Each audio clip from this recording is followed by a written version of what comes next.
আমরা আমাদের সম্মানের ভিত্তিতে সযত্নের ভিত্তিতে আমরা আমাদের সম্পর্কগুলোকে বজায় রাখবো এবং আমাদের স্বার্থের জন্য প্রত্যেকটা দেশ চায় তার স্বার্থ বজায় থাকুক, প্রত্যেকটা দেশ চায় তার সমঝোতার ভিত্তিতে যাতে সম্মানসূচক একটা কূটনীতি হয়, একটা রাজনীতি হয়, একটা ভৌগোলিক সম্পর্ক তৈরি হয়, সেই সমঝোতার ভিত্তিতে আমরা সবার সাথে সম্পর্ক রাখবো। এখন বলতেছে যে ভারতের উপর প্রতিশোধ নিতেই নাকি পাকিস্তানের সাথে, না, সবার সাথে আমাদের সমঝোতার ভিত্তিতে সম্পর্ক থাকবে, যাতে করে আমাদের দেশ সবার সাথে ব্যবসায়ী বলেন, কূটনীতি বলেন, রাজনীতি সব কিছু সমঝোতার ভিত্তিতে হবে, সম্মানসূচক ভিত্তিতে হবে। আমাদের জনগণের অধিকার এখানে সবচেয়ে বেশি থাকবে, জনগণ যেভাবে চাইবে সেভাবে সম্পর্কিত হবে।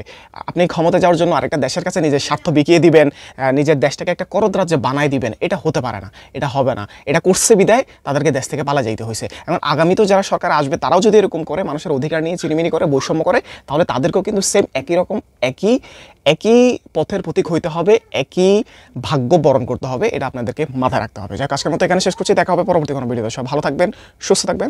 আসসালামু আলাইকুম।